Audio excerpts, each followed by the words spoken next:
Hello, this is Yanofsky. We're doing theoretical computer science. We're doing Sipser's book. We're up to section 7.1. We're talking about measuring complexity. But we need to back up a little bit and realize where we are. So this class is split up into three parts. The first part we talk about formal language theory, and then we talk about weaker computers, which we saw were finite automatons, push-down automatons, etc., etc. The second part of the class talks about computability theory. What can a computer, a real computer, do and not do? More importantly, what can it not do? And that we saw was over here with what Turing machines, which are equivalent to real computers, Turing recognizable, Turing decidable, that we dealt with in the second part of the class. The third part of the class says, what can a computer do, a real computer, not a baby computer, what can a computer do efficiently? So we start talking about complexity and stuff like that. So this is the beginning of what's called complexity theory, and we deal with that. Now all this takes place inside Turing decidable. We're not interested in what can't be computed. We dealt with that already. We're interested in what can be computed and what can be computed efficiently. Okay, so we want things that could be computed, but they might be computed inefficiently, or they might be computed efficiently. So we have to talk about that. Okay, so this is the third part of the class. All the discussion takes place within decidable. In other words, everything has a yes/no answer, no more maybes anymore, and we're going to deal with that. Great. So let me start with a nice little example of something that's a little bit outside of efficient. Okay, and this is just a motivating example. You can see a lot of nice videos about it, but a motivating example is something called the traveling salesman problem.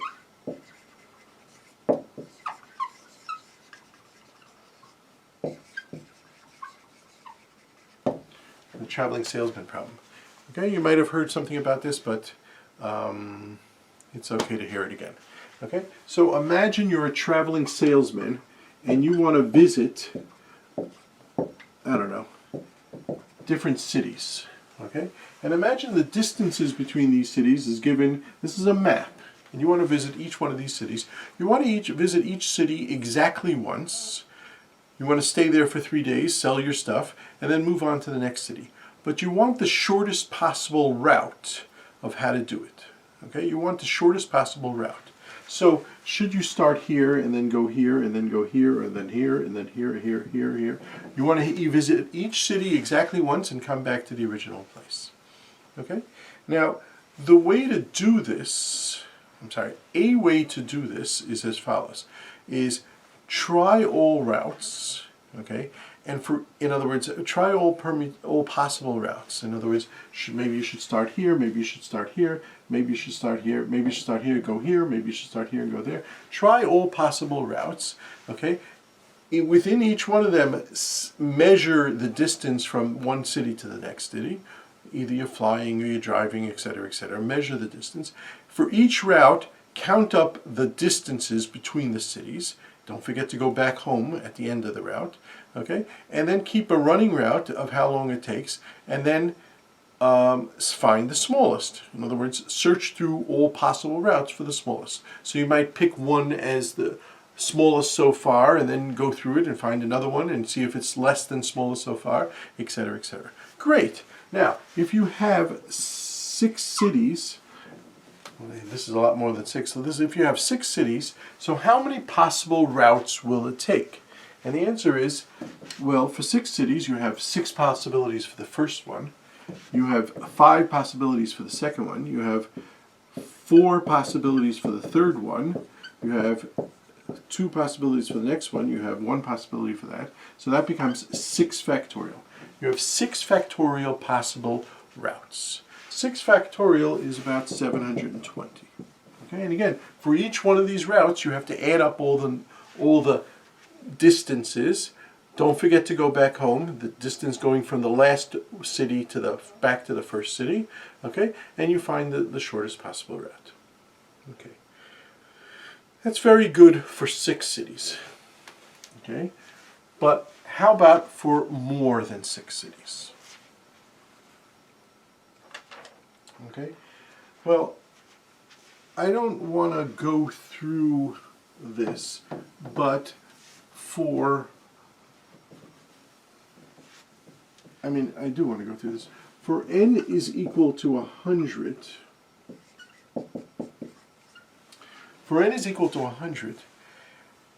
how long will this take? And this is not an unreasonable thing. You want to visit the 100 most populous cities in the United States. You want to spend 3 days in each one of them. You want to travel, etc., etc. So this is a normal question. It's not a strange question. A traveling salesman would ask this question. Okay. Well, it turns out, well, how long will it take? Well, it depends how fast your computer is.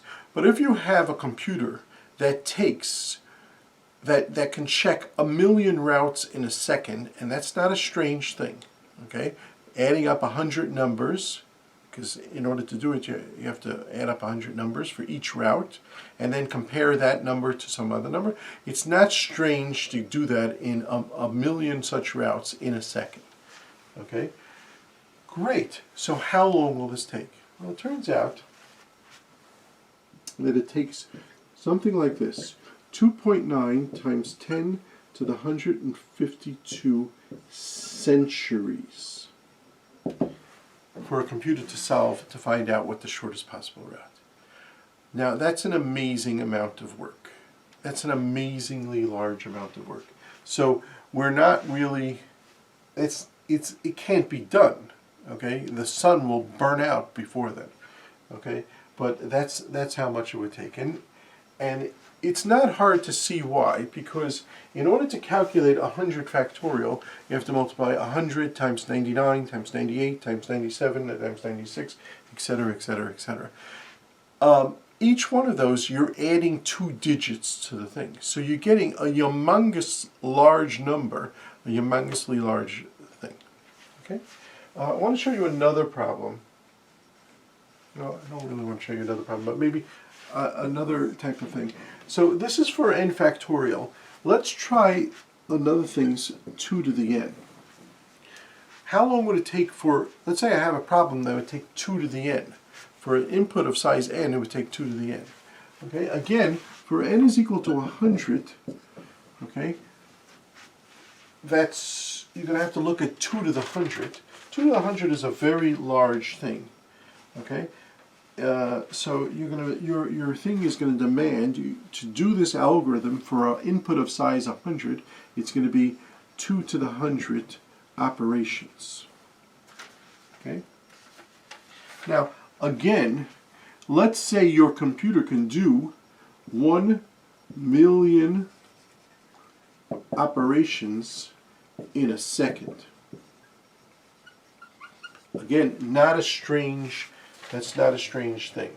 So what you have is 2 to the n operations is equal to 1.26 times 10 to the 30th. Okay, that's what 2 to the 100 is. That means 30 digits after 1. So that's a large amount. Not as large as this, but still a large amount. Okay, great. Now, if you could do 1,000,000 of operations in 1 second, so this is how many operations. If you do 1,000,000 operations in a second, so how many operations does it take? Well, you divide this number by 1,000,000, and you get 1.26 times 10 to the 24 seconds. Okay, and again, you do some old-fashioned arithmetic. Divide this by 60 to get 2.112 times 10 to the 22 minutes, okay, which is equal to 3.521 times 10 to the 20 hours, okay, divide by 24 gives you 1.467 times 10 to the 19 days, okay, 4 divided by 365, you get 4.019 times 10 to the 16 years, okay, and which becomes 401 trillion centuries. Okay, and remember, 2 to the n is easier than n factorial. Okay, and the way to see that is this is 99, this is 100 times 99 times 98 times 97 times 96, etc., etc. Those are big numbers. In contrast, this is 2 times 2 times 2 times 2 times 2 times 2. You're multiplying in both of them, you're multiplying 100 numbers. But here you're multiplying large numbers, here you're multiplying 2 times 2 times 2 times 2. It's irrelevant. Both of these types of problems, n factorial and exponential, are extremely hard and beyond our ability to do. Okay, great. Now, in both of these, we're talking about how much time it takes to solve it. Okay, and we're going to deal with that. However, I just want to point out in Chapter 8, which we are skipping, they talk about how much space it takes to calculate these things. How much space complexity, how much space it takes to deal with these things. And that's a whole nother discussion which we're not going to get into. But I just want to tell you there's a whole field here. Okay, great. So this is a motivation to show you these are problems which cannot be done efficiently. Or maybe they can, but we don't know yet how to do them efficiently. Okay? And we're going to talk about other problems that can't be done efficiently. But before we do that, and just make sure you're seeing things correctly. Before we do that, we have to learn how to measure complexity. How do you measure these things? How do you talk about how long an operation takes and stuff like that? So we're going to take a musical interlude and get into that for a little bit. Most of this you probably saw in your analysis of algorithms class. But fine, we're going to see it again. We'll do it a little bit quicker, but it's worth seeing again.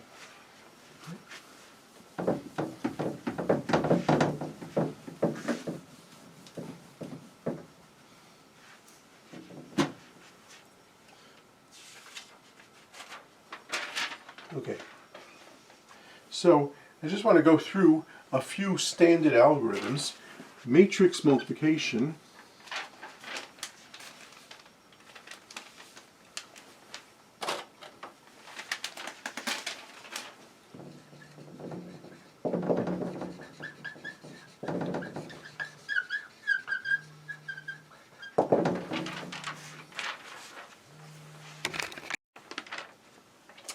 okay, so we're talking about measuring different measuring algorithms, seeing how measuring problems actually, how much work it takes to solve a problem. And so here are typical problems that you learn how to program: matrix multiplication, finding the maximum or minimum of a list, sorting a list, checking if an element is in a list. And we know, or you learned in our analysis of algorithms, this is basically an n to the third algorithm. There are better algorithms, but it's pretty much an n to the third. This is, you have to go through, in order to find the max, you have to go through the list and find it. Sorting of the list, there's lots of different ways of sorting, but the best way is n log n. Okay, and checking if an element is in a list, we have to go through every element and do that. Sometimes you could do that even in smaller than n and things like that. So these are functions to describe these algorithms. So let's put it another way. For every algorithm that we have, there's going to be a function that corresponds to it. Okay, and so you might write the function as f of n equals n to the third, or f of n equals n times log of n. Okay, that's these examples. But there's a function that corresponds to it. And the point is, what is n to the third? What's n? Okay, and the answer is n is the size of the input. How many rows you have, how many columns you have. Okay, so n is the size of the input, okay, and the output of this function is number of operations, or time, or something like that. Okay? Now, why is this whole numbers? Because the size of input is always whole numbers. Why is this R star? R star means, R plus means not 0, not 0, so we'll write R plus. Okay, the reason why it's real numbers, although the number of operations is a whole number, 1 operation, 2 operations, 3 operations, they're not doing a half of operation.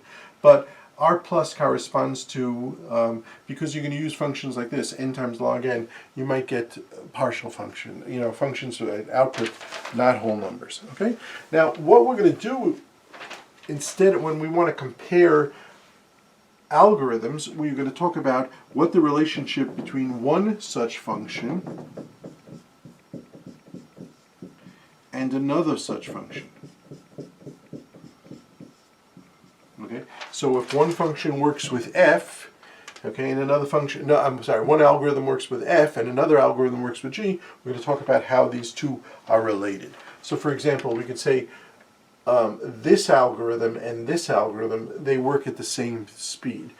This algorithm takes a lot longer to do than this algorithm because this takes n to the third. It takes a lot more operations. Okay, great. Now, I told you this is all a musical interlude to discuss how we're going to measure complexity, but I want to take a musical interlude on the musical interlude in order to discuss something. Now, this is not done in the book. It's also not done, it's usually not done, it's not even done in Corman, Lysis, and Revest. I told you this is a repeat of chapter 1, 2, and 3 of Corman, Lysis, and Revest, which is the algorithms book. It's not really done there. It's a story that I like to tell, okay, and it gives you all the fundamentals of this entire field in this one-page story. So I'd like to tell it to you, okay? So the idea is as follows. When I was a kid growing up, there were something called Cray supercomputers. Okay? In contrast, okay, so these were supercomputers. In the 1980s, these were amazing computers that nowadays probably your cell phone is 10 times faster, 100 times faster than that. But in the 1980s, these were amazing things. As opposed to that, my mother, God bless her soul, bought me a TI 99 4A. It's a Radio Shack computer. It's still, I actually have it in my office now. I used to keep it under my bed in my mother's house, whatever. And I learned how to program in that, and that was my fantastic computer. I think I got it in 1983 or 84. Okay, now so we're just describing the differences between this. This is a Radio Shack computer. Okay, so I'm making up numbers here, but I make up specific numbers for a reason. Okay, this does one operation is equal to 1 microsecond. So that means 1 millionth of a second. Okay? In other words, a Cray supercomputer can do 1,000,000 operations in a second. As opposed to that, a Radio Shack computer does one operation is equal to 1 millisecond, okay, which is 1/1000th of a second. Okay, 1,000,000th of a second, 1/1000th of a second. Main point, this computer goes 1,000 times faster than that computer. Okay? Now, let's say we were both programming. I was programming something, and this computer was being programmed someplace. By the way, I saw this computer. There's a little museum outside of the NSA. The NSA stands for No Such Association, called the Museum of Cryptography. And in it, they have an example of this computer that they use there. They have a lot of old computers. So I actually, 2 summers ago, sat. It's something you can actually sit on. You could sat on this computer. Anyways, it was one of the most thrilling moments of my life. Okay, so let's say that you were writing a program. You wanted to solve a problem, and you had a Cray supercomputer. So you might have been lazy, and you wrote a program that took f of n is equal to n to the third. Okay? As opposed to that, I knew my computer was slow, and so I was very, very, very careful that all my algorithms were did the least amount of work. Okay, so I spent time thinking about my algorithms rather than just saying, oh, I'll do it fast to the computer, it doesn't matter. So let's just talk about two different functions, two different algorithms. My algorithms were a little bit more efficient, and this one works at 642N. Okay, two different algorithms working on two different computers. Okay, he was lazy and just wrote a quick algorithm. I thought about my computers a lot. Okay, let's work it out for an input n of size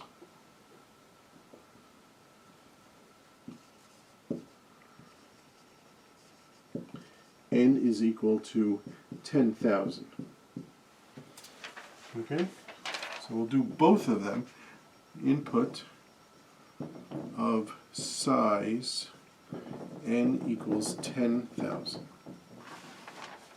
Okay, let's see how long it would take this computer to do it and how long this computer would do it. So f of 10,000 is equal to 10,000 to the third. Okay, 10,000 to the third is 1 times 10 to the 12 operations. Okay, now I figured this out. This is a million. Okay, now it does a million operations in a second, so this is equal to 1 million seconds, which is equal to 16,666 minutes,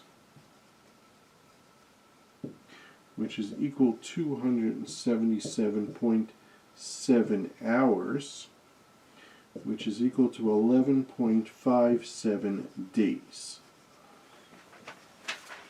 Okay, great. So you have a supercomputer, you have a bad algorithm, it takes 11.57 days. In contrast, G of the same size input, 10,000, is 6,420,000 operations, which is equal to, you could do 1,000 operations in a second, so that's equal to 6,420 seconds, which is equal to 107 minutes, which is equal to 1.78 hours. Okay? The point is, well, I'll tell you the point is, but we'll go through actually 4 points in a second. But the main thing is, yes, this is a much faster computer, but this worked a lot less time. Okay? Okay. There are 4 lessons that I want you to learn from this story. Okay? Okay, we're going to write the lessons right over here. A. There's 4 lessons. A, B, C, D. Small numbers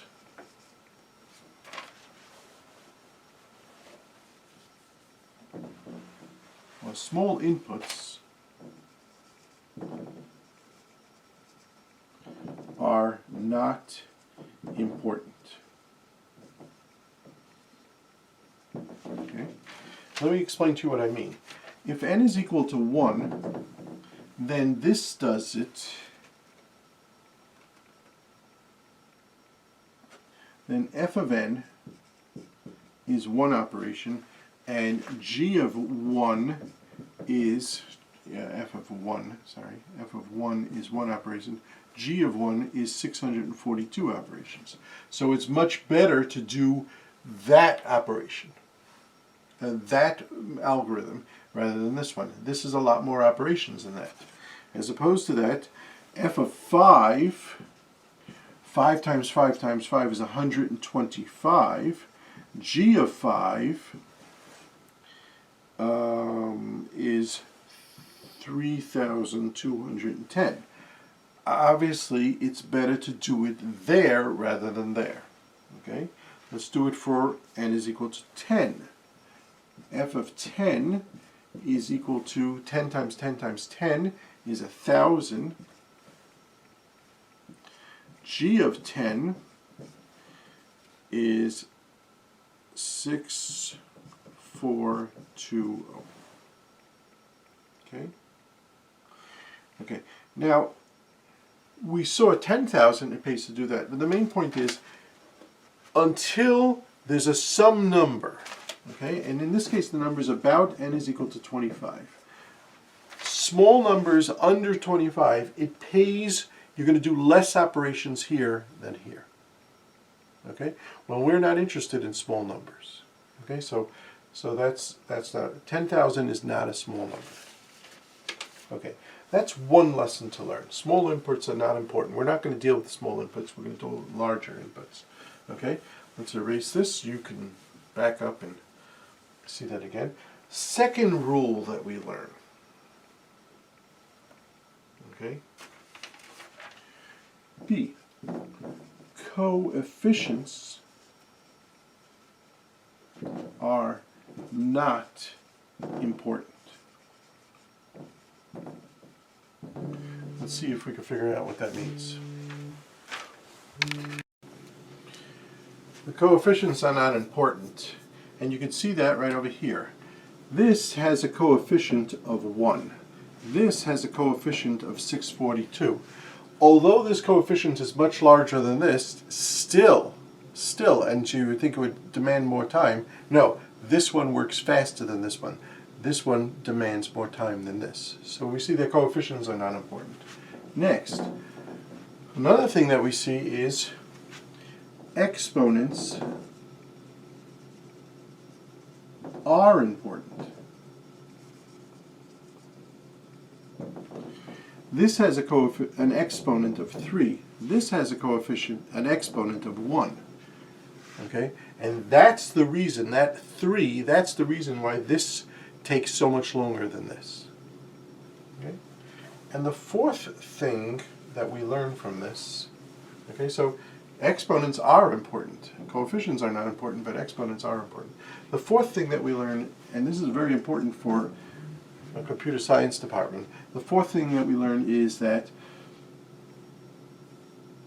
software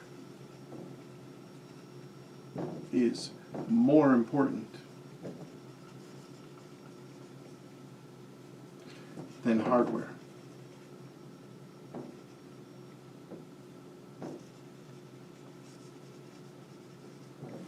Software is more important than hardware. Okay? That's a bad algorithm. That's a good algorithm. That's a good computer. That's a bad computer. That's a fast computer. That's a slow computer. Okay? But the most important thing is it doesn't matter which computer you're on. It matters the algorithm. So algorithms are very, very important. Okay?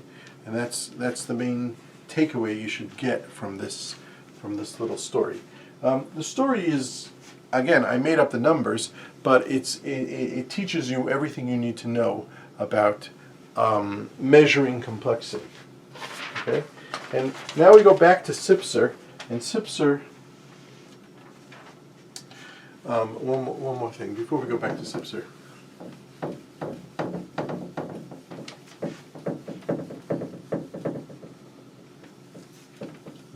So this little story has all the key ingredients we need for this section.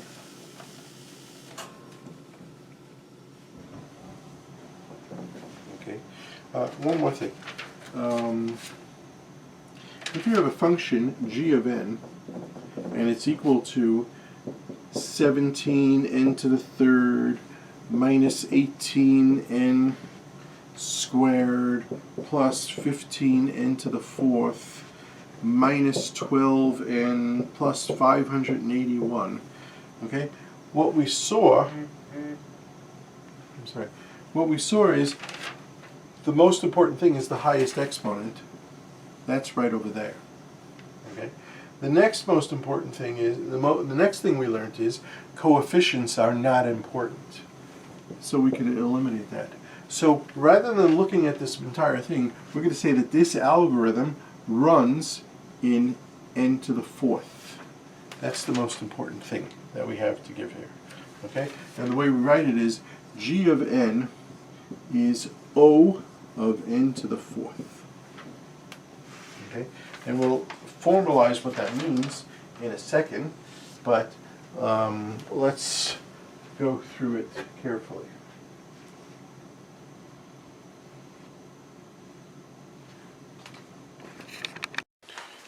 So if we're going to compare functions, or we're going to compare algorithms, what we have to do is we're going to compare the functions that they describe. So let two functions. So this is going to correspond to one algorithm. This is going to correspond to another algorithm. So we're going to say f of n is equal to big O of g of n if there's some c is a constant, and n0, I'll explain to you what that is in a second, such that for all n bigger than n0, f of n is less than or equal to c times g of n.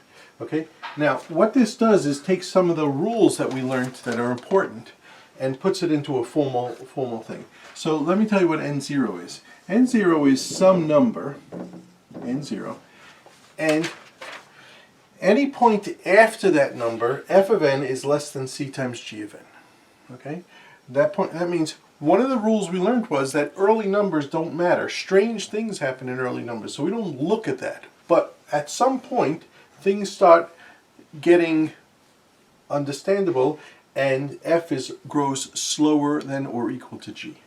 Okay, so that's that n0. For all n greater than n0, n0 is like that minimal point. I told you at 25n for the example with the Cray computer. But any point afterwards, f grows less than g, c times g. The c is because one of the rules we had was leading coefficients don't matter. So I put in the leading coefficient. Okay, you can write this as g is an upper bound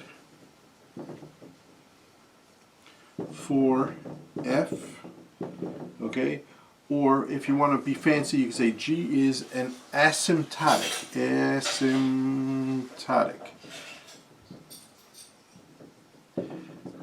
Sympathy means touching. Asymptotic means not touching. Upper bound. Okay? Okay. Okay. I want to write this another way. I'll just make sure the camera's doing it the right way. The camera sees everything. Get a little bit closer. I want to write this another way, and I want to write as follows. F of n is equal to O of g of n. Sorry. G of n. Okay, just like before, if the following is true. If the limit as n goes to infinity, in other words, don't look at small inputs, look at large inputs. You know, that's what it means. Of f of n over g of n is equal to 0 or a real number. Okay? Main point, not. It doesn't diverge or not infinity. Okay? So f doesn't grow faster than g. F grows slower or equal to g. Slower would be a 0. Any real number would be or equal to. Okay? And the number corresponds to kind of what that constant is. Okay. Okay, so let's do an example of this. Okay.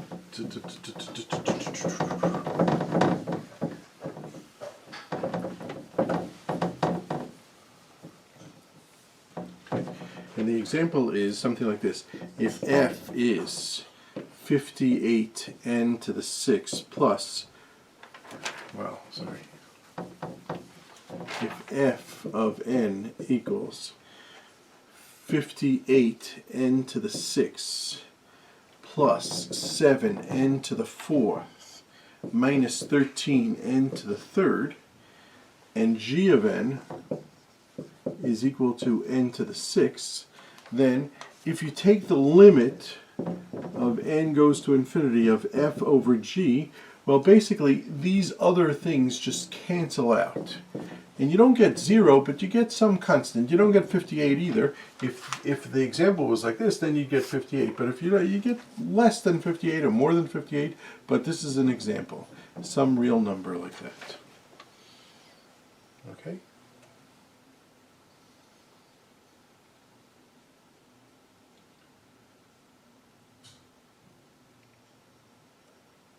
Okay, good. Okay, more notation. So this is more notation. Another interesting notation.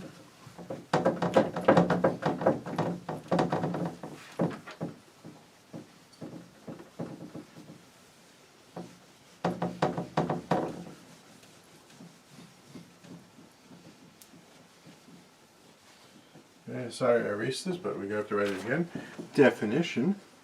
F from n to the real plus, g from n to the real plus, okay? And we say f of n equals small o of g of n.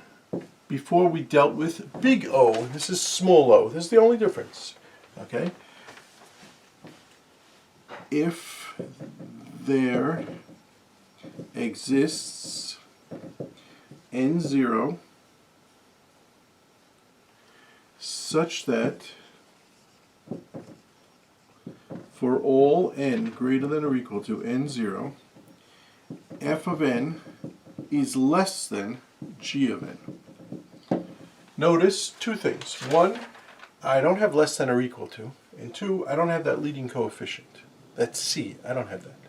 Okay, so this corresponds to really being smaller than it. Okay, let's draw it again. It's almost the same picture. I don't care what happens in the beginning, but at some point n0, for everything after that, you're going to have g and f. F is going to grow smaller than g. Okay, let's do it in that limit thing. The way to say this with that small g. The difference is capital O should correspond to less than or equal to. Small o will correspond to less than. Okay, so it's strictly smaller than. Okay, so this is true if as n goes to infinity, okay, f over g, you should put the n, let's put the n's, okay, equals 0. This really means that f really grows smaller than g. Okay? Okay, and let's just do this. O of g of n is a subset, but really smaller than O of g of n. Okay, let's just go through it. This is the set of functions that grow like g or smaller than it. This is the set of functions that grow really smaller than it. So that's that. Okay, let's draw a picture. Here's another picture. Here's g of n. Okay. Okay. This is capital O of g of n. This is all the functions that grow the same size as g or smaller. In contrast, down here, just this is small o of g of n. This is all things that really grow smaller than g of n. They grow at a slower pace. Okay? Okay, again, this is a repeat from what you saw in analysis of algorithm. You should have seen this all in analysis of algorithm a long time ago.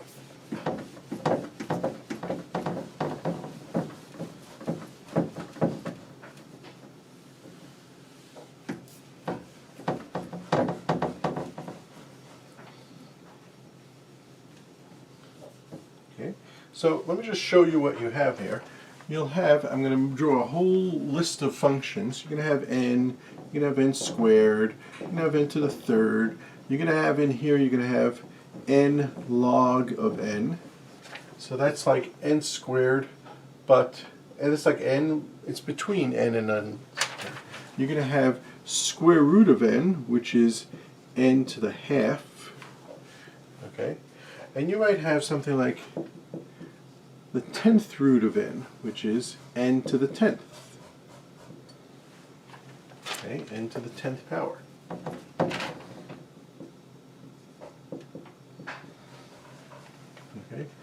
Okay, and here this goes on to n to the 5th. Okay. Now, next, all the way over here you're going to have something called 2 to the n. That's exponential functions. But exponential functions are not the end. You have n factorial, you have n to the n, you can also have n to the n to the n. Over here it goes on forever and ever. In contrast, here you're going to have log of n. That grows smaller, and you're going to have something over here. I'm going to draw it log of n. But here there is something that's the smallest, and that's O of 1. O of 1 means the algorithm uses a set amount of operations. It doesn't matter what the input is. You can have an input of size 50, you can have an input of size 50 million.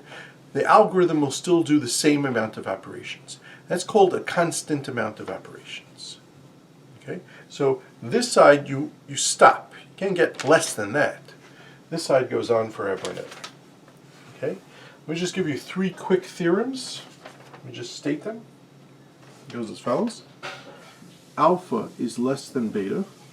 If alpha is less than beta, this implies that n of alpha, polynomials of size alpha, okay, grows smaller than polynomials of size n of beta. Okay, polynomials of size alpha grow smaller than polynomials of size beta, because this is really smaller. If this is smaller, by the way, if there was an equal sign there, less than or equal to, then this would be a capital O. Okay. What this means is that these are lined up nicely. Small polynomials, large polynomials. Okay. Another theorem. Oh, actually I wrote it. Alpha less than or equal to beta. This implies that n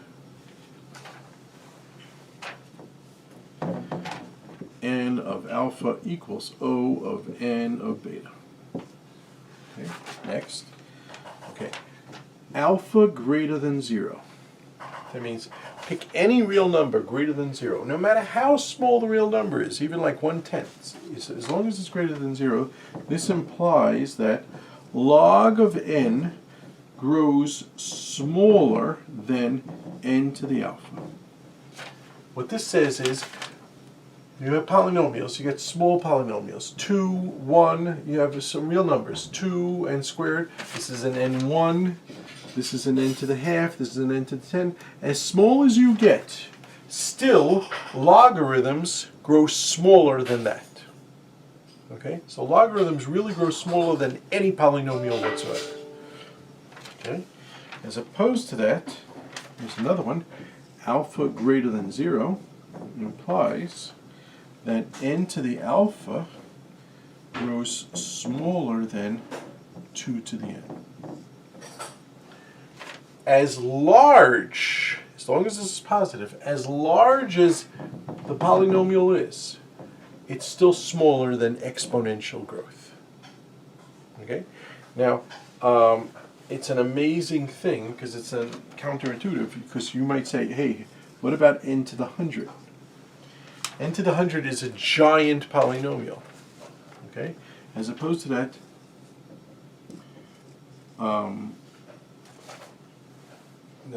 that's a giant polynomial. As opposed to that, how about 2 to the n? Okay, let's just plug in a number n. Let's say n is 5. 5 to the 100 power is humongous. It's just try. 5 to the 100 power, it's in the trillions, more than trillions, okay? As opposed to that, 2 to the 5 is 32. Okay, so you might say, hey, this is much bigger than this. No, this is exponential, this is polynomial. This grows slower than this, okay? No matter how big of a polynomial you get, okay?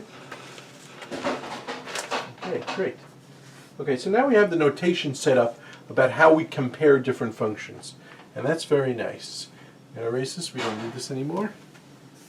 But now, I want to go through, the book does an interesting example of a language.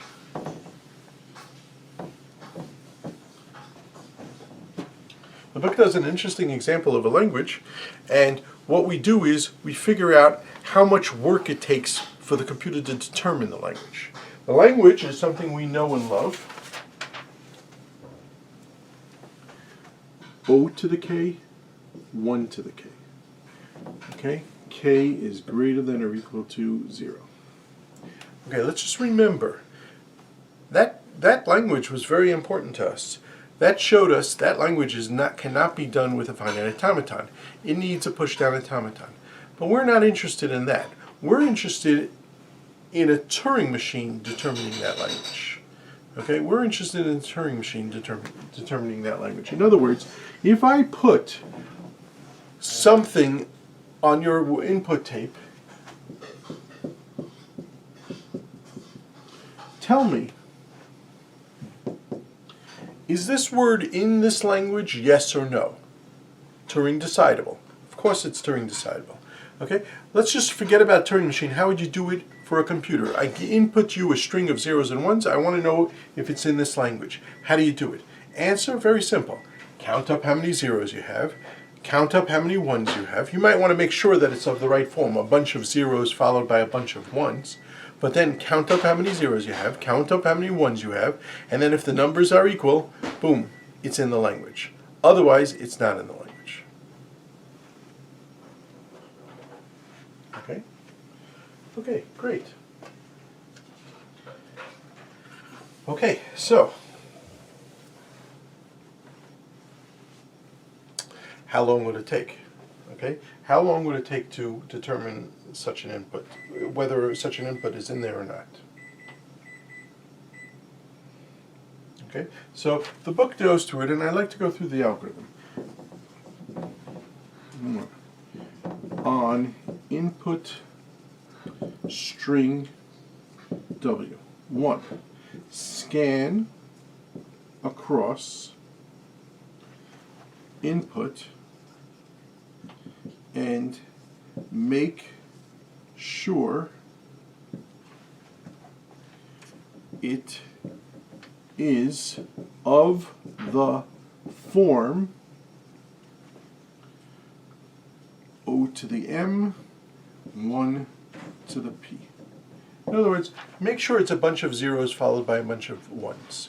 You don't want 0, 1, 1, 1, 0, 0, 0, 1, 1, 1. Okay? Okay. 2.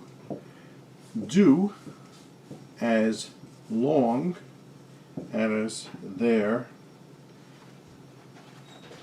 are zeros and ones. As long as there are zeros and ones, and do the following. Okay. 3. Cross off 1, 0, and then 1, 1.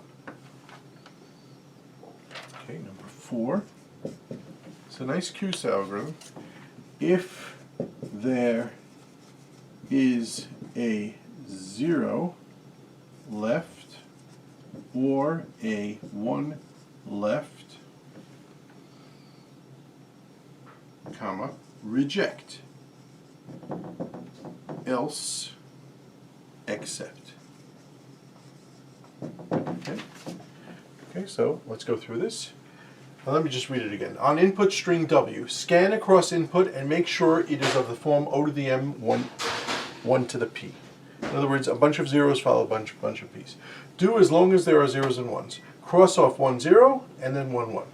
If there is a 0 left or a 1 left, reject, else accept. Okay, so let's go through it. Basically, you're going to go cross like this, cross like that. Back up, cross like this, cross like that. I'm sorry, I forgot the first step. Okay, first thing you do, go across the whole thing, make sure it's a bunch of zeros followed by a bunch of ones. Back up, so that's 2n. 2n steps. So your input is size n. You're going to go across the whole thing, n. Going to back up 2n. Then you're going to go like this. Going to cross here, cross there. Back up, cross there, cross there. Back up, cross there, cross there. Back up, cross there, cross there.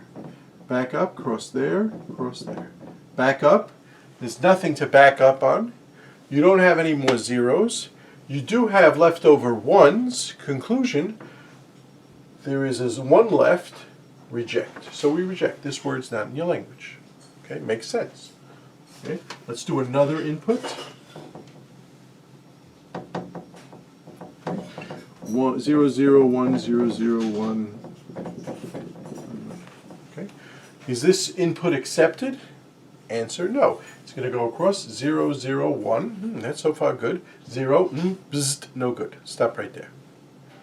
Okay. So that input's not accepted.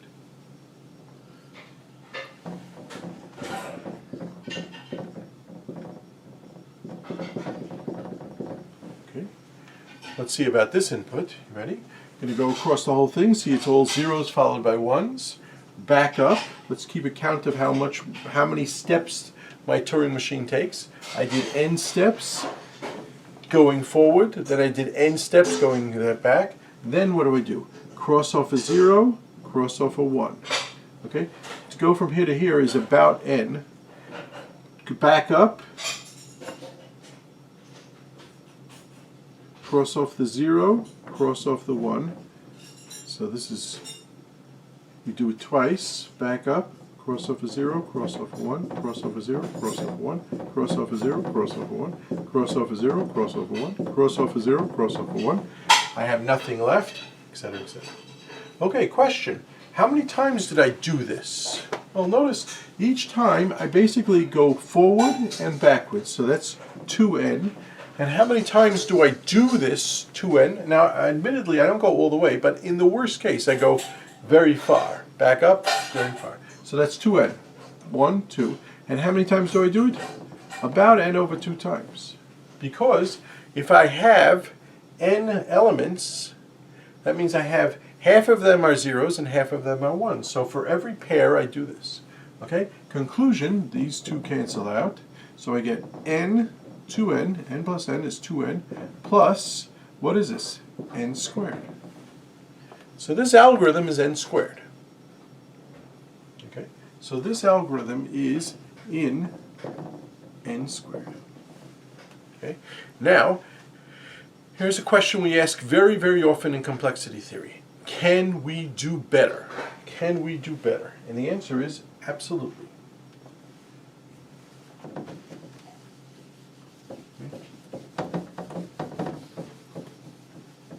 Now, by the way, what you should do now is stop the tape and think, how could you do better?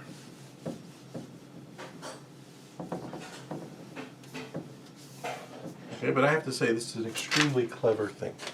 So we'll do it. Okay, so in order to do better, I want to show you how to think about binary. Okay, because you know what binary is. So let's just think about binary. How did we convert a number into binary digits? And the answer is like this. Let's take the number 43. Okay. I want to convert it into binary. So here's what I do. 43 divided by 2 equals 21, remainder 1. Great. Then what do? 21 divided by 2 equals 10, remainder 0. Oops. Remainder 1. 10 divided by 2 equals 5, remainder 0. 5 divided by 2 equals 2, remainder 1. 2 divided by 2 equals 1, remainder 0.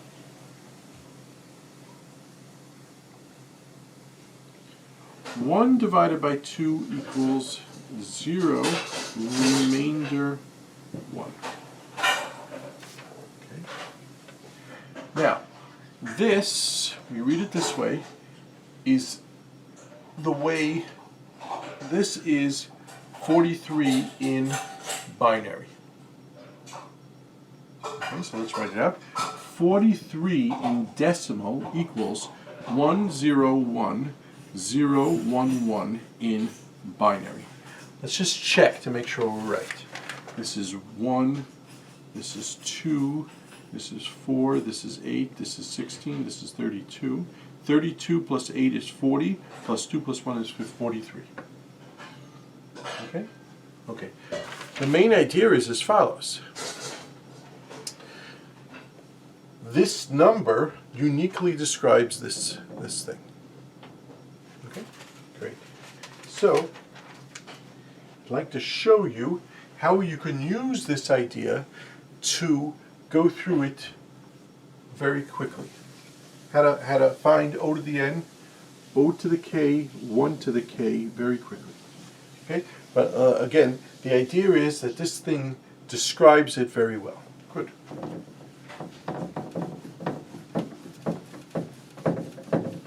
Okay? So we need a long example. I'm going to do it like this.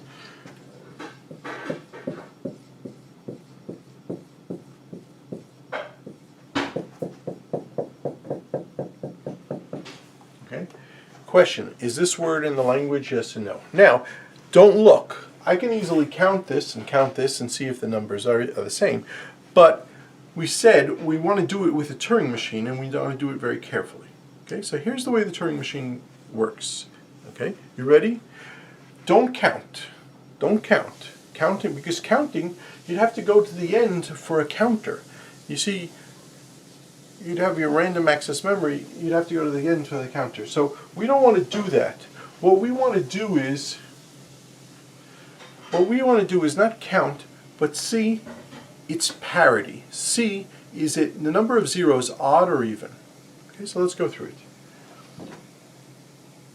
Odd, even, odd, even, odd, even, odd, even, odd, even, odd, even, odd, even. So there are even number of zeros. Let's see how many ones there are. Odd, even, odd, even, odd, even, odd, even, odd, even, odd, even, odd. Odd number of zeros. I can tell you right now that this number of zeros is not the same as the number of ones. Right? Because there's an even number of zeros, there's an odd number of ones. Bzzzt, stop right there. Okay, and I just did it through n. Okay? Now, okay, so let's change the problem. But again, if you have an even number of zeros and an odd number of ones, then they're not the same number of zeros and ones. Okay? Or if an odd number of zeros and an odd number. Let's just, to make this more interesting, let's add one more. Okay? Now, there's an even number of these guys and an even number of these guys. Okay? Let's go back to the front. Let's do something interesting. Because let's do like I was doing with the binary numbers. Let's divide both numbers by 2. Cross out every other one. Okay. Now I'm going to cross out every other ones.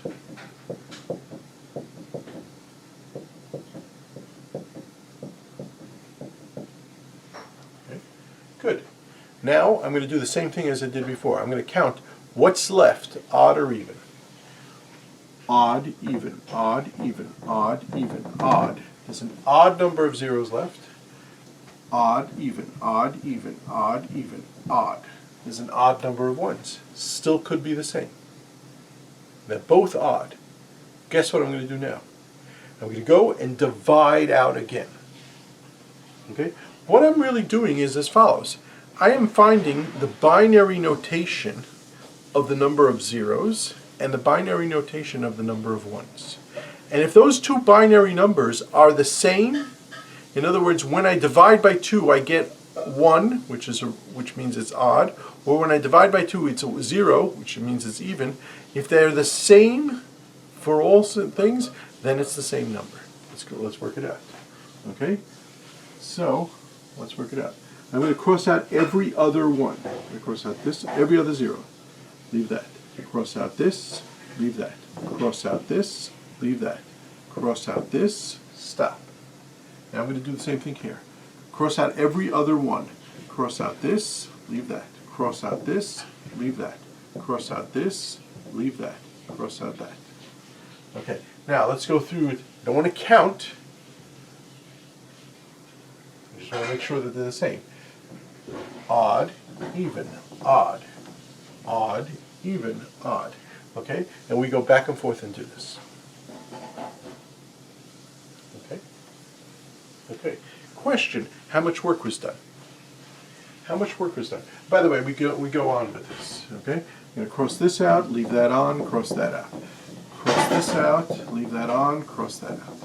Okay, cross this out, stop, leave that on. Okay, now there's 0 and 0. Okay, so it's the same number. Okay, so again, what we were doing, go through that. What we were doing with that binary numbers, where we're seeing after you divide by 2, is a remainder 1, which means it's odd, or is it a remainder 0, which means it's even? We're doing that now both for the number of zeros and the number of ones.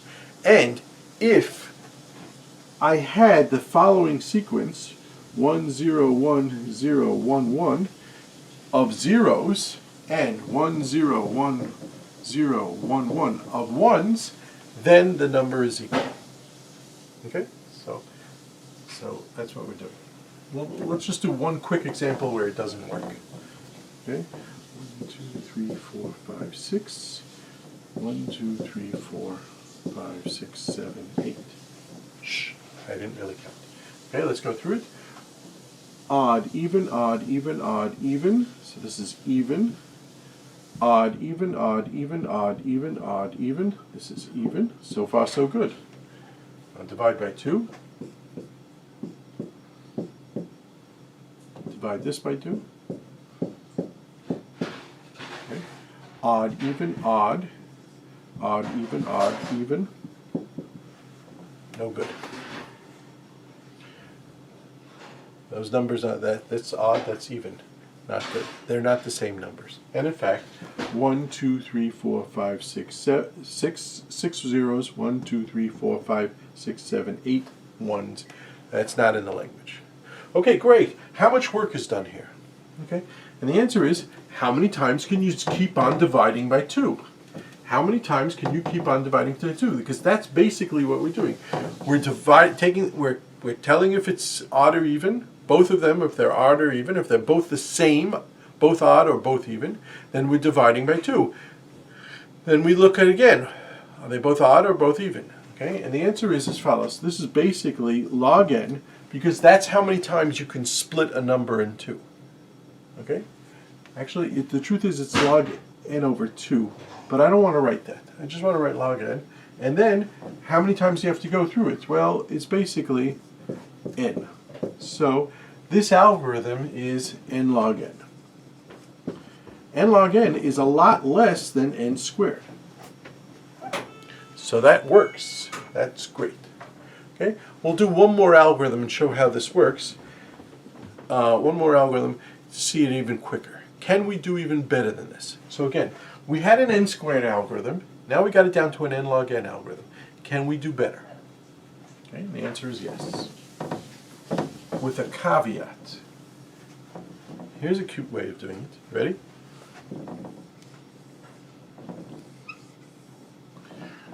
Do it with a multiple. Ready? Do it with a Turing machine that has 2 eyes, 2 tapes. Okay. And here's what you do: 0 0 0 0 0 1 1 1 1 1 1. Go across here, and then this is where your input is. Copy the ones over here. 1 2 3 4 5 6 1 2. Okay. Copy it down. So that's that's n steps. Okay? Then, go back to the top. For every 0, make sure there's a 1. 0 1 0 1 0 1 0 1 0 1. No, there's another 1 here. There are 5 zeros, 6 ones. This word's down in the thing. Okay, how much work does this take to do that? Okay, and the answer is, I have to go across it and copy the rest. So basically, that's go here or there or whatever, and then go across half of it again, plus half n. Okay, till you see you run out of 1. Okay, and you're done. So basically, it's O of n, linear time. But I cheated. Why did I cheat? Because I used more than one tape. Let me show you even easier. Okay? You can basically just count across here and have another tape, have a tape over here, count how many zeros, put the number of zeros here, count how many ones, put the number of ones over here in decimal, and then see if the numbers work. So that might even be quicker. The point is, if you have more than one tape, you can do it a lot better. Okay? So one of the things we talked about when we saw variations of Turing machines, one of the things that we saw when we talked about variations of Turing machines, we saw a multi-tape Turing machine. And we said, you know what? A multi-tape Turing machine can do just as well as a regular Turing machine. Any language that can be done this way can be done this way. If you could have a multi-tape Turing machine do it, you could have a single-tape Turing machine do it. That's still true. But a multi-tape Turing machine can do it quicker. And that we weren't interested when we talked about in Chapter 3, when we talked about variations of Turing machines. But now, in complexity theory, we're interested in that. So that shows that's doing it. Okay? Okay. One last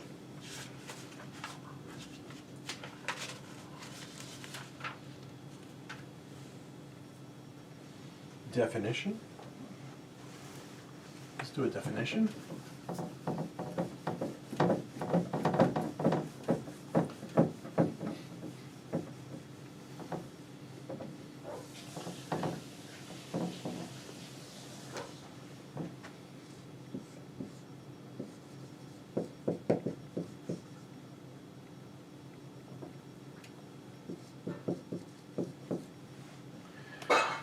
This is the set of languages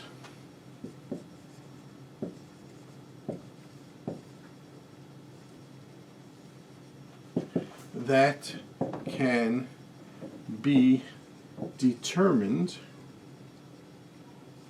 in f of n steps.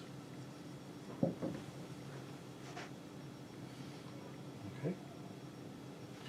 Okay. So now let's look at the following. Oops, let's do everything in capital letters. Okay. So this is the set of languages. This is a complexity class. This is the set of languages that can be understood, answered in f of n time. Now let me just give you an example. Time of n squared is a subset of time of n to the third. Why? Because this is more time. This takes n to the third steps. This takes n squared steps. Okay. So now we can look at our set of languages in a totally new way. So let's look at our set of languages. So let's do it. I told you we'll see this every single day the rest of our lives. Okay, let's just look at Turing decidable, because that's what we're working. I'm not interested in Turing recognizable. Look at this. We have those things, time, that can be done in linear time. Then we have those things that can be done in n squared time. Then we have those things that can be done in time of n to the third. Dot, dot, dot. You also have smaller things here, like those things that can be done in time of log n. Or square root of n, or something like that, smaller. Okay, now I want to make one last definition, p. P is equal to the union of time, those things that can be done in n to the k greater than 0. In other words, I want all these things that can be done in polynomial time. We call that P. P for polynomial. Languages that, if you put their input on it, you can make a Turing machine that if you put their input on the Turing machine and the input is of size n, then it could be checked whether it's in there or not in polynomial amount of time. Okay? We are now almost finished section 7.1. Okay? I have one more thing, and I'll do it next class. And it's not important to do it at this point. So I am now finished section 5.1. You can start reading. Now section 5.2 is about a polynomial class called P. What's in it, what's not in it. Okay, we'll finish that quicker. But I'm going to call this part 1. Chapter 7, Part 1, rather than Section 1, because the others are a little bit shorter than this. Okay, take care.